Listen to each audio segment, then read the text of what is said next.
একবার তো একটা মাসালা ওনাকে পড়ানোর জন্য ঘরে আটকায় 40 বার মাসালাটা বলছেন। 40 বার বইলা বলে, রবি বুঝছ? কয় বুঝিনি।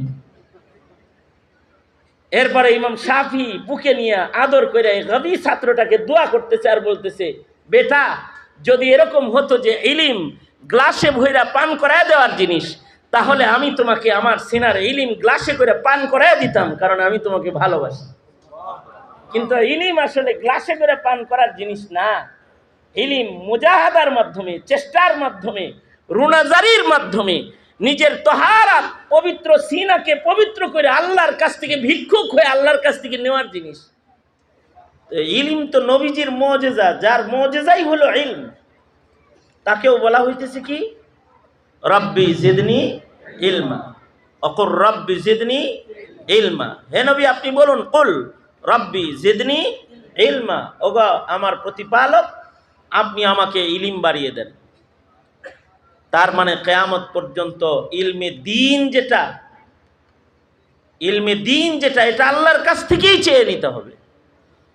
আল্লাহ তাআলা ইলম যাকে দান করবে সে যদি গভীর জেহেন হয় তাকেও দিয়ে দিবে। তার যদি হায়াত ছোট হয় তাও অনেক ইলম পেয়ে যাবে। জমানার কিছু মনীষী আছে তাদের হায়াত ছোট, কিন্তু এত ইলম জাতিরে দিয়ে রেখে গেছেন। কত ইলম যে অল্প হায়াতে, যেমন ইমাম নববী রহমতুল্লাহ আলাইহি অল্প সময়ে এমন কোনো ফন নাই যে ফনের ইলম উনি উম্মতকে দিয়ে যান নাই। অল্প সময় আল্লাহ তাআলা ইলম দান করেন, যাকে দেন দুর্বল হলেও তাকে ইলম দান করেন।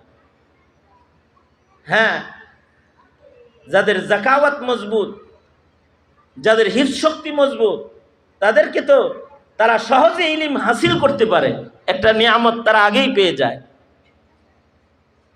আমাদের আকাবিরদের ভেতরে এমন মানুষ আছে যারা জীবনে যা শিখছেন মরার আগে ওইটা আর ভুলেন নাই, মৃত্যু পর্যন্ত ওইটা ওইরকম স্মরণ থাকছে। যেমন হযরত আবু হুরায়রা রাদিয়াল্লাহু আনহু, ওনার হিফজ কখনো কমজোর হয় নাই। হ্যাঁ, মুহাদ্দিসদের কারোর বুড়া বয়সে হিফজ শক্তি কমজোর হয়ে গেছে। ইমাম বুখারী রহমতুল্লাহ আলাইহি সেকারাবি, যাদের বার্ধক্যের কারণে তাদের হিফজ কুওয়াতে হাফেজা কমজোর হয়েছে, তাদের হাদিসও নিজের কিতাবের ভিতরে আনেন নাই। মানে সনদের দিক দিয়ে যে হাদিসগুলো আলী সনদ, মুত্তাসিল সনদ, ওইগুলো কি আনছেন। এছাড়া একেবারে রাবিদের কোনো একজনও যদি দুর্বল হয়ে যে থাকে তার হাদিস নিজের কিতাবের ভিতরে আনেন নাই।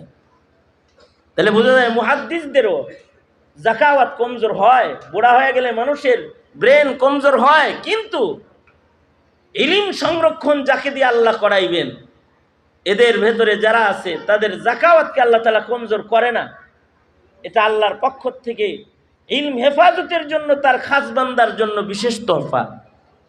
আমার দোস্ত হাসান জামিল সাহেব আনোয়ার শাহ কাশ্মীরি রহমতুল্লাহ আলাইহির নাম বলতেছিলেন।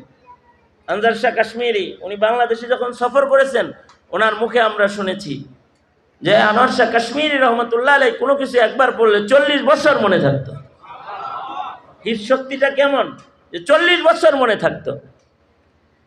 আবার আমাদের আকাবিরদের ভেতরে এমনও মানুষ আছে যে সোজা করে আরবি বলতে পারতো না, কিন্তু আল্লাহ তাআলা তাকে দিয়া ফুনুনাতের এবং উঁচু পায়ার কাজ নিয়ে নিছেন।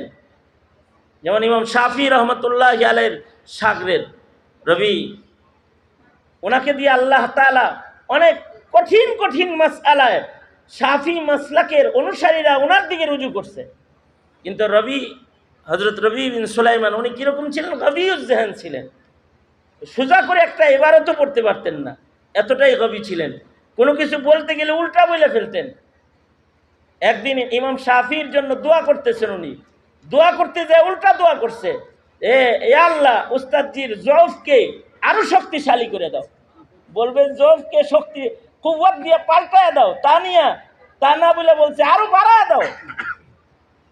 ইমাম শাফি রহমতুল্লাহ আলাইহি বলেন, তুই তো আমার লেগে আরো মরার দোয়া না করতেছিস রে। ঠিক আছে, আল্লাহ তাআলা তোর মুখের কথা কবুল না করুক, তোর দিলের ভিতরে যেটা আছে ওইটা আল্লাহ কবুল করুক, কারণ তোর দিলে তো আসলে দোয়া আছে। কখনো কখনো নবীজিও ইশকের কারণে উল্টা বলার কাহিনী বর্ণনা করছেন। এক লোকের উট হারায় গেছে মরুভূমিতে। এবার মরুভূমিতে উট হারায় গেলে হাঁটতে যাবো কেমনে? এই বৈশাখ মাসের গরমই সহ্য হয় না, আর মরুভূমির উপরে উট হারাইছে। জিব্বা বাইরে হয়ে যেতেছে পেঁয়াজ যন্ত্রণায়, পারে যাইব কেমনে, মরার খৌফ যে গরমে না জানি ছাতি ফাইটে হিট স্ট্রোকে আমার মৃত্যু হয়ে যায়। আলহামদুলিল্লাহ যাইতে যাইতে হঠাৎ করে হারানো উট পায়া গেছে। হারানো উট পায়া খুশিতে আল্লাহরে বলে কি, এ আল্লাহ, আনতা আবদি আনা রাব্বুক, আনতা আবদি আনা রাব্বুক, এ আল্লাহ তুই আমার বান্দা আমি তোর রব। আসলে বলবে হলো, ইয়া আল্লাহ আনতা রাব্বি আনা আবদুক, আমি তোমার বান্দা, আমার উট দিবা না তো কাটটা দিবা, দিবা এটা জানি তো এর লেগেই তো দিছ, আমি যে তোমার বান্দা তাই দিছে আলহামদুলিল্লাহ। এটা বলবে না, বইলা উল্টা বলছে, আনতা আবদি আনা রাব্বুক, এ আল্লাহ তুই আমার বান্দা আমি তোর রব। উল্টা করে কইছে, আসলে ইশকের কারণে উল্টা বলছে। জমিনে এরকম গাবিয়ুজ যেহেন আসে। হযরত রবিকে ছাত্র পড়ায় টড়ায় ইমাম শাফি জিজ্ঞাসা করতেন, এই সবক বুঝছ? উনি মুখের উপরে বলতেন বুঝি নাই।